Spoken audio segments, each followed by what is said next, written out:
What's up, everyone? Kane Pittman here with Locked On Bucks. Milwaukee lose again. 4 straight at home. That is rare. That is not something we're used to being seeing since Fiserv Forum opened its doors. They lose to the Knicks 113-98 in a game that they had a huge lead to start. There is plenty to break down from this one. Let's get into it.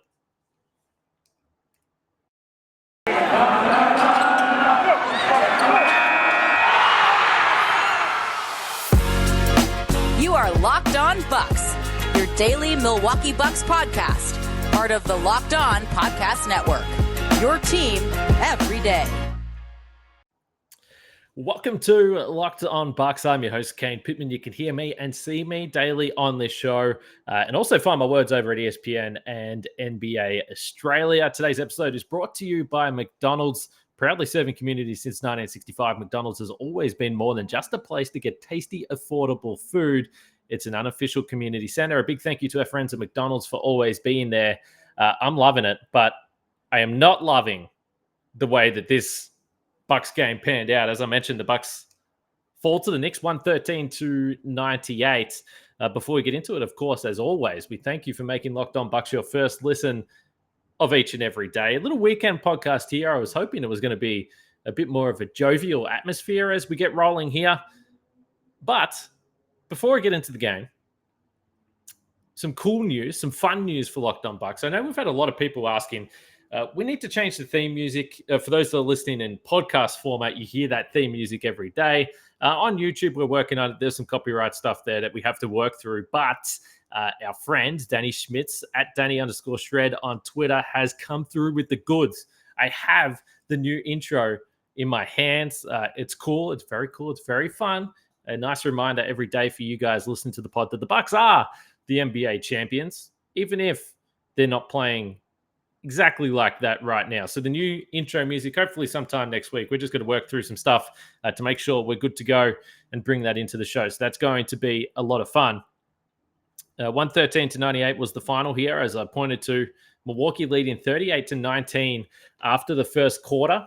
A couple of tweets to get us rolling here. This first one from ESPN Stats and Info. The Knicks are the first team in the shot clock era to trail by 19 plus points at the end of the first quarter and win by 15 plus. That is not a number that you would be happy with if you're a Bucks fan. Through one quarter, the Bucks offensive rating was 146.2.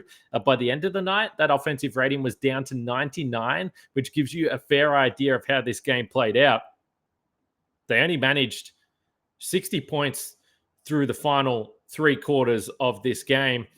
And in the second half in particular, it was really, really ugly. They were under 40 points for the second half. So things got rough. The 3-point shot completely dropped away. And I think that this is always something that you have to keep in mind. And as I was watching this game play out, it was certainly something that I was thinking about. There was one stage in the second quarter, early in the second quarter, the Bucks were winning this game by around 10 points. And the graphic came up on the screen that I think that the Knicks were 4 for 16 from 3 at that point. Milwaukee were well over 50%, and the deficit was still only 10 points. And that's always a little bit of a warning sign. I think we saw as this game continued to wear on that the Knicks were able to work their way into it. They started getting some dribble penetration. Obviously, that started with Derrick Rose. I don't know where you guys have Derrick Rose in terms of your all-time Buck killers, but he's been a guy that has torched the Bucks for years, going back to the days when he was in Chicago. I know he had a couple of big moments when he was with the Bulls coming into the Bradley Center. The first game that I ever saw live was during the 2015 playoffs. The first Milwaukee game I saw live was during the 2015 playoffs, and Derrick Rose was obviously diminished a little bit at that point, but still was able to have a big impact in these games against the Bucks. And Derrick Rose finished this one with 23 points off the bench, 8 rebounds, 4 assists, 2 steals. He was 10 for 18 from the field, and he was 2 for 6 from 3. But he actually missed his first couple of 3-point attempts. And as I was watching this game in the first quarter, when Derrick Rose was shooting those threes, I was thinking, oh, man, this is great. This is going to be a great day if you're a Bucks fan. Derrick Rose, you just keep jacking up those contested threes. Nobody cares about this.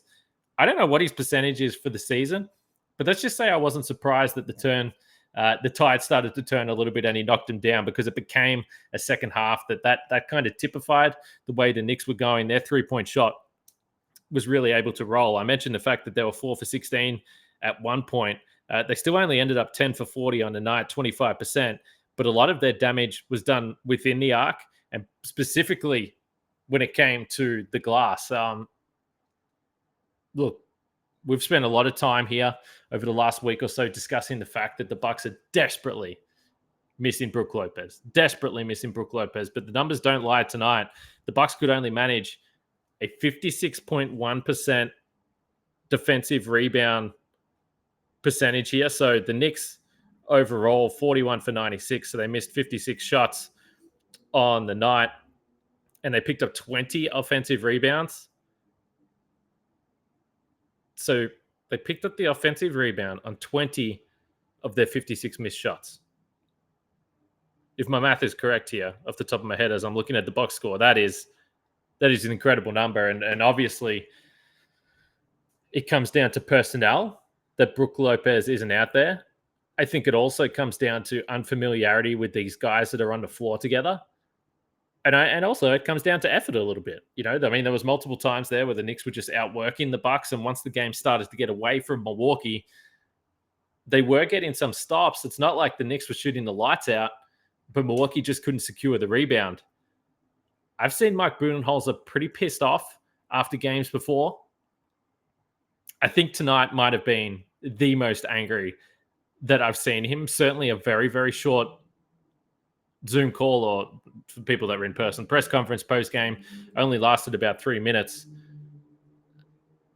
Yeah, a lot of the times we look at this Bucks team, particularly with the guys that have out. Drew Holiday comes back tonight, but they still had, obviously, Brook Lopez, Chris Middleton, Dante DiVincenzo, all out of the lineup. So 3 of the guys who you think are going to start.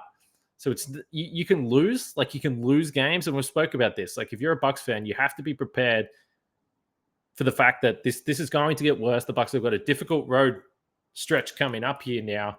They're probably going to lose some games. But when you do have a night that overall you shoot the 3 pretty well, I mean, 16 for 43, 37%. Grayson Allen was one of those guys, 6 for 9. You want to get those games, and you don't want to lose those games and look back and say, well, it's because we let them into the game because of a lack of effort on the glass. And that seemed to be what Bud was pointing to. Of course, personnel is going to be a part of it, but I want to talk about that a little bit more after I remind you about our friends over at McDonald's that have been proudly serving communities since 1965. McDonald's has always been more than just a place to get tasty, affordable food. It's a place where friends and family can come to reconnect, a place where classmates can meet up for a study group, knowing they'll have dependable Wi-Fi and endless supplies of French fries and McFlurries. Delicious. It's a very hot day out here, and McFlurry sounds pretty damn good. Win or lose, it's a place where teammates, competitors, the home team, or the away team can come to recharge. It's a place where you always look forward to stopping at a long road trip, and you can rest your legs and refuel there. So head to your local McDonald's and refuel and connect. Did somebody say Locked On Bucks watch party? I'm not sure how many people would be in the mood for a Locked On Bucks watch party right now as I'm recording this.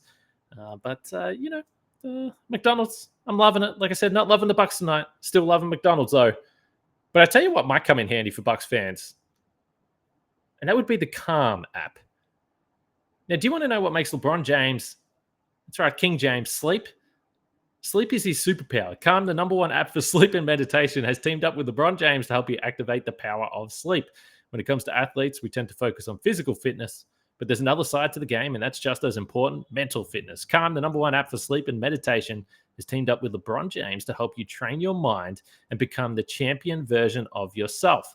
LeBron and Calm know that your mind is like any other muscle in your body, and you don't have to be a world champion to learn how to train it. Calm can help you train your brain so you sleep better, reduce your stress, and perform at your best just like LeBron. So if you head to calm.com/lockedonnba for a limited time, you'll get a 40% off Calm premium subscription. That's right. You can join LeBron in using Calm, 40% discount, Calm premium subscription at calm.com/lockedonnba. Unlock content to help you focus, ease stress, and sleep better. Get started at calm.com/lockedonnba. That's calm.com/lockedonnba.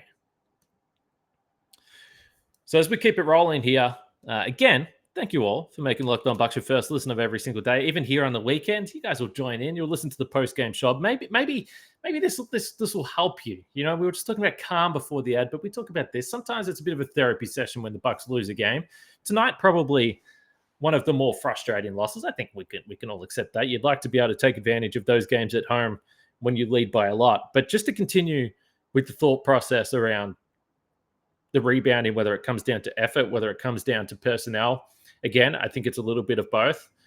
Drew Holiday, we just got off the Zoom call, and he mentioned the fact that, or he pointed out one specific example where him and Grayson Allen were kind of caught looking at each other, and sort of nobody went for the rebound, and then the Knicks were able to scoop up an offensive rebound. That happened multiple times today.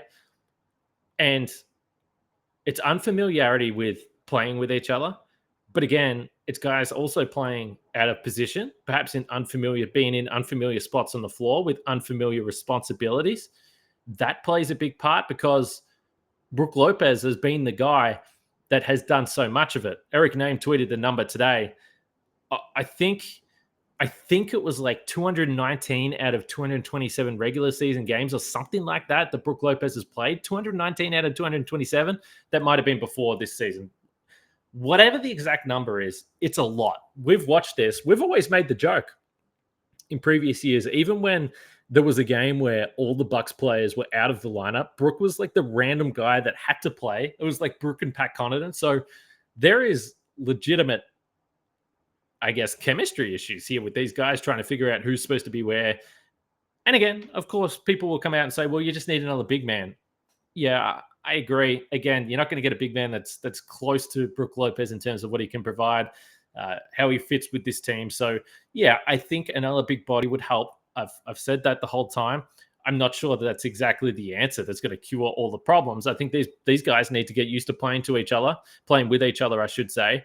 And on nights like today, maybe put in a little bit more effort. Our friend Seth Partnow, who was on the show just a couple of days ago, if you missed that, a really fascinating chat, he tweeted, last year the Bucks had at least 3 of Giannis, Middleton, Holiday, and Lopez on the floor for about 57% of non-garbage time possessions.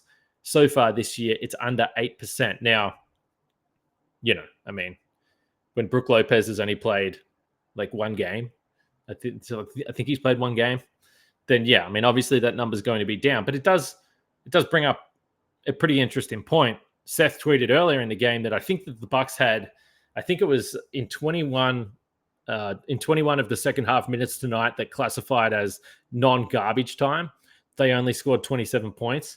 So tonight was offensive problems. Tonight was defensive problems. And tonight was pretty disastrous all around for the Bucks. There's no doubt about that. But I don't know. I understand the frustration from the fans. They want to know what's going on with Brook. I don't know what information would come out that you'd be satisfied with. At this point, we just know it's going to be a while. He's not back to basketball activity. We did see Drew Holiday come back tonight, though, which was nice. He came off the bench. Interesting after the game. He was asked by Zora Stevenson, great to have Zora back tonight as well, but he was asked, how does your role change when you come off the bench? And his answer was interesting. He said, well, actually, it means I can be a bit more aggressive because I'm always going to have the ball in my hands. Wasn't his best night, first game back. No one's really concerned about this. He played 20 minutes, which is probably where they wanted to keep him around that sort of 20 to 25-minute mark. He finished with 10 points, 4 rebounds, 3 assists. He did have 5 turnovers, though, and some of them were pretty bad. He pointed to it after the game. He looked rusty. He looked scratchy. So you expect that he's going to come back and he's going to be better. It was just good to have Drew Holiday back out on the floor.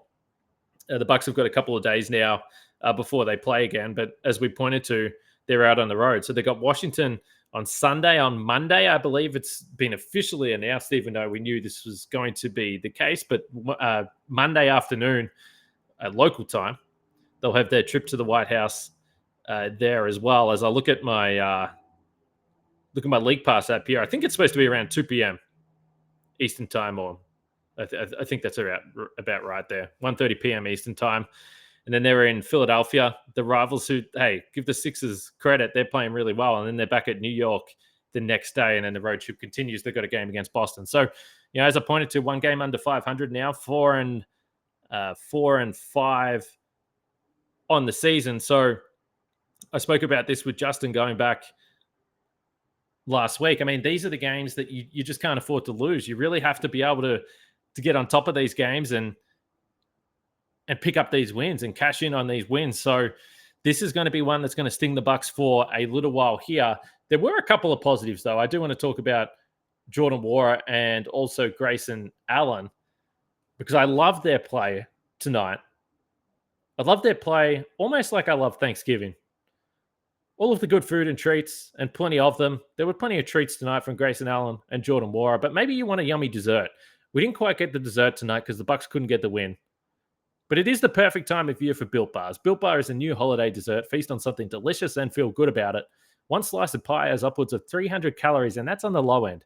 Most Built Bars are only 130 calories and only 4 grams of sugar with plenty of protein. Replace the coconut cream pie with coconut Built Bar, or go for a raspberry Built Bar instead of that raspberry pie.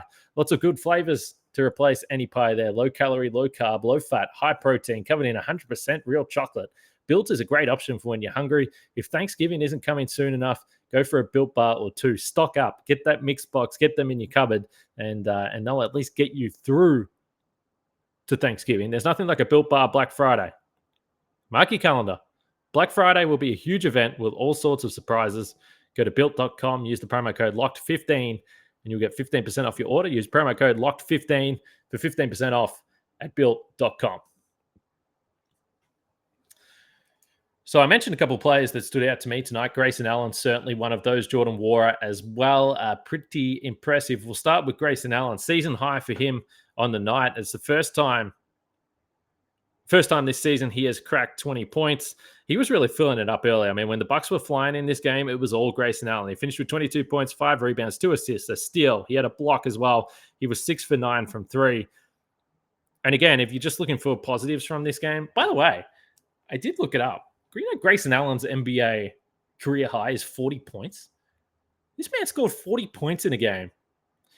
And the interesting thing about this is I pulled the box score up during this game to check it out. The interesting thing about the 40 points is that he actually didn't shoot well from the field that night. This was when he was playing for Utah. Didn't shoot well from the field, but he got to the free throw line for 13 to knock down 13 of 14 attempts, 14 free throw attempts. And I think that that's typical of what we're seeing from Grayson Allen, that seems to just have a little bit more in the toolkit that perhaps we weren't aware. And this first quarter was interesting. I mean, he was creating plays on the defensive end. He had a nice block. He had a nice strip that led to a transition dunk for him. But all the other threes are born out of really his chemistry that's starting to build with Giannis. I mean, Giannis draws all that attention. Grayson Allen is learning where Giannis will find him, getting open spots on the wing. He picked up a couple of three-point attempts from guys cutting to the basket, which was drawing attention, leaving him open on the wing. So I think that Grayson Allen is really starting to figure out where he can fit in this offense to generate those open looks. He's not always going to go 6 for 9 from 3. He's going to have nights where he's not shooting the ball well. And tonight, again, it was one of those nights where he was. Unfortunately, of course, they weren't able to cash in, but a big night for Grayson Allen. And I think more than anything, the thing that's really impressive to me, and we've noted it a few times on this show so far, is his ability to put the ball on the floor. I think we've seen it, obviously, with Dante DiVincenzo in years gone by. We've discussed maybe Grayson Allen is maybe that handle is a little tighter. Maybe he's a better finisher around the rim. I think that would be fair. But we saw a couple of times tonight where Giannis would give Allen that handoff and he could pull up, he could shoot that 3. But now the defenders are respecting him. They're getting to him on the perimeter. So he's saying, okay, I'm going to put the ball on the floor. I'm going to dribble to the middle. Who have I got? Pat Connaughton in the corner. I'm going to zip the ball out to him and he's going to get an open look. So he's sort of that secondary or tertiary facilitator, ball handler, which is kind of nice. It's kind of a nice option to throw in this lineup. Doris Burke, for sure, was very complimentary of Grayson Allen and what he can bring to this team. So all round, a pretty nice night for Grayson Allen. He had one of the plays of the night, by the way, in the first quarter where Pat Connaughton missed a corner 3 right in front of the Bucks bench. Grayson Allen flew in for the offensive rebound, but he was flying out of bounds. So in midair, he whipped the ball back to Pat Connaughton in the corner for an open 3, and Pat just couldn't pay it off. The ball was sort of halfway down. It rimmed out. Got to knock that down, Pat. Come on. You got to pay off those sweet passes. That might have been top 10 material around the league tonight. That was sweet from Grayson Allen. The other guy that I think is worth noting tonight, Jordan Nwora. We spoke about him obviously a lot so far this season. He finished with 13 points on 13 shots. So not an efficient night by any stretch. But it was curious to see him, particularly in the second quarter. I think he had 9 shots at the half in 11 minutes. So, I mean, he was really letting it fly. And he went through a stretch in the second quarter there where it was like, all right, yeah, Giannis is on the floor. Drew's on the floor. But it's Jordan Nwora time. I'm gonna shoot the step back here. I'm gonna get to my look, and he knocked a couple of them down, and he looked really good. And I was trying to see the reaction of Bud on the sidelines, whether he'd like that shot. We've spent so much time talking about Jordan Nwora and what else he needs to do that sometimes he has to be the scorer. Sometimes he has to say, okay, I'm going to take these shots. So I wonder how they coach that up. I'm not 100% sure how they would approach that. There was one of those long twos in particular that he shot that Bobby Portis was probably the right option to pass to Bobby to shoot the 3 rather than shoot the step back long 2. Jordan Nwora knocked it down. I don't think Bobby looked all that impressed about it. I don't know. It's hard to say how they would coach that because Jordan Nwora is such a natural scorer that I've been a big fan of the way they're coaching him up, being hard on him, saying, look, we want you to do these other things because you can't just be the pure scorer playing in this lineup. But you don't want him to lose those tendencies. You don't want him to be hesitant to shoot. And there's going to be nights where he's going to catch absolute fire and he's going to get you 20 points in 15 minutes, whatever it may be off the bench. So I think it's important that he keeps that scoring mentality. I thought, tonight, obviously the shots didn't go, particularly in the second half, but it's fun. If I if I stop trying to think about what the Bucks coaching staff might think about it, and I just think about myself when I'm watching Jordan Nwora play basketball and what I find really enjoyable and really fun, then yeah, I mean, I like seeing it. I like seeing it from Jordan Nwora. I like seeing him be aggressive. I like him looking for his own shot as he was today. So it was good to see. It was fun to see.